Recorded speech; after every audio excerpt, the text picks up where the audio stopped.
What is the maximum electromotive force. Maximum का मतलब क्या हुआ। देखो अभी मैक्सिमम यहाँ पर मैं लिख देता हूँ, फिर आपको समझाता हूँ कि मैक्सिमम का मतलब क्या हुआ।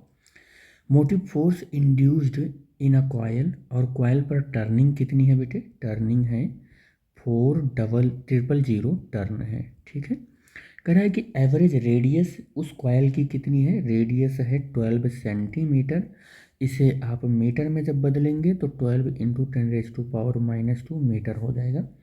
और रोटेट कर रहा है, किस स्पीड से रोटेट कर रहा है, या किस फ्रीक्वेंसी से, तो 30 रिवोल्यूशन पर सेकेंड की फ्रीक्वेंसी से। This is the frequency 30 revolution per second. अच्छा, अगर ये फ्रीक्वेंसी गिवन है तो एंगुलर वेलोसिटी आप कैलकुलेट कर लें, जिसको ओमेगा से रिप्रेजेंट करते हैं। इसका फॉर्मूला होता है 2πf। तो 2π हो गया और f की वैल्यू 30, तो ये 60π हो गया। ठीक है, और 60π अब यहाँ पर हो जाएगा रेडियन पर सेकेंड। ठीक, कह रहा है कि जिस जगह पर वो कॉइल रोटेट कर रहा है वहाँ पर अर्थ का जो मैग्नेटिक फील्ड है, वहाँ पर मैग्नेटिक फील्ड इंटेंसिटी है कितनी, वो है 0.5 × 10⁻⁻⁴ टेस्ला है। मैग्नेटिक फील्ड इंटेंसिटी को कैपिटल एच से रिप्रेजेंट करते हैं। और बेटे याद रखना कि B इज इक्वल टू, यानी magnetic field induction is equal to होता है म्यू इंटू एच होता है। ठीक है, क्या होता है, म्यू इंटू एच होता है। तो म्यू नॉट इंटू एच, तो म्यू नॉट की वैल्यू कितनी होती है 4π × 10⁻⁻⁷, और एच की वैल्यू 0.5 × 10⁻⁻⁴ गिवन है, तो आपको बी भी मालूम हो गया। ठीक, अब आपको यहाँ पर आ जाते हैं लेकर, यहाँ पर आपको इलेक्ट्रोमोटिव फोर्स कैलकुलेट करना है। ई का फॉर्मूला होता है N⍵A⁵ साइन थीटा, या साइन थीटा ही ले लो। अब देखो यहाँ पर n जो है नंबर ऑफ टर्न है, ओमेगा एंगुलर वेलोसिटी है, a कॉइल का एरिया है, b मैग्नेटिक फील्ड है, इंड्यूस्ड मैग्नेटिक फील्ड है, और साइन थीटा पर आते हैं। यहाँ पर मैक्सिमम वर्ड इसी से रिलेटेड है।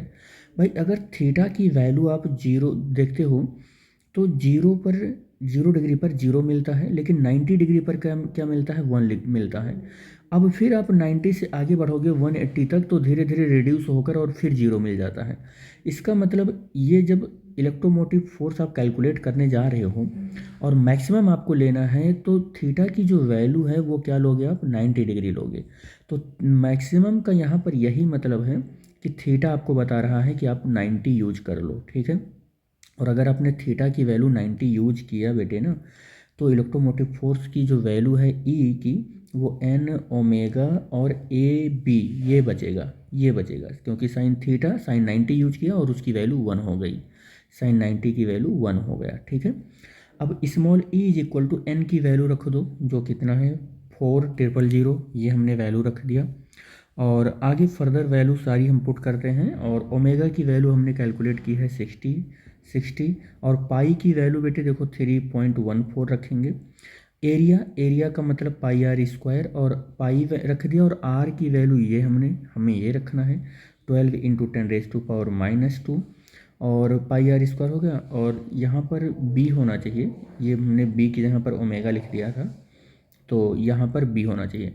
अब बी की वैल्यू ये रखो आप, बी की वैल्यू 4 × पाई का मतलब 3.14, और इंटू 10⁻⁻⁷, और इंटू 0.5 × 10⁻⁻⁴ हो जाएगा बेटे। ठीक है, तो म्यू नॉट की वैल्यू होती है 4π × 10⁻⁷, और एच की वैल्यू ये गिवन ही है। तो अब ई की वैल्यू को पूरा सॉल्व करो। देखो 4 हमने लिखा, 6 लिखा, और 3.14 लिखा, इंटू इस पाई की वैल्यू भी इंसर्ट करो 3.14, और इंटू 12 इंटू 4 इंटू 3.14 इंटू 0.5, और इंटू 10⁻⁻, यहाँ पर लिख दे रहे हैं 10⁻⁻। देखो यहाँ से चलते हैं, ये 3 जीरो हमने यहाँ नहीं लिखा है, तो ये 3 जीरो +3 हो गया।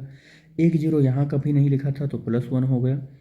और इधर आते हैं तो ये -2 हो गया, और आगे बढ़ते हैं तो ये -7 हो गया, और फिर आगे बढ़ते हैं तो ये -4 हो गया। ये पूरा मल्टीप्लाई करते हैं, और जो आता है उसकी वो वही हमारा इलेक्ट्रोमोटिव फोर्स हो जाएगा। ये पूरा मल्टीप्लाई करोगे यहाँ तक, ये पूरी वैल्यू जब आप मल्टीप्लाई करोगे तो आएगा 17.83 17.8 832.4666944 और इंटू 10⁻⁴ देखो 3 और 1 ये 4 हो गया और यहाँ से ये 4 से कैंसिल हो गया ये दोनों और यहाँ 10⁻⁻⁹ आ जाएगा और e इज इक्वल टू 1.7832 कर लेंगे और 466,944 इंटू 10⁻⁴ देखो 4 डिजिट हम इधर डेसिमल लेकर गए तो ये 10⁻⁻⁵ हो जाएगा। e इज इक्वल टू यही आ जाएगा 1.7, इसको हम क्या कर लेते हैं 79 कर लेते हैं, ठीक है, अप्रॉक्सीमेटली इतना या 78 ही रखो तो कोई दिक्कत नहीं होगा 10⁻⁻⁵ वोल्ट, ठीक है। लेकिन हम एक से ज़्यादा डिजिट जब रिमूव करते हैं तो यहाँ पर एक डिजिट हम ऐड कर लेते हैं, ठीक। तो E is equal to 1.79 into 10⁻⁻⁵ volt.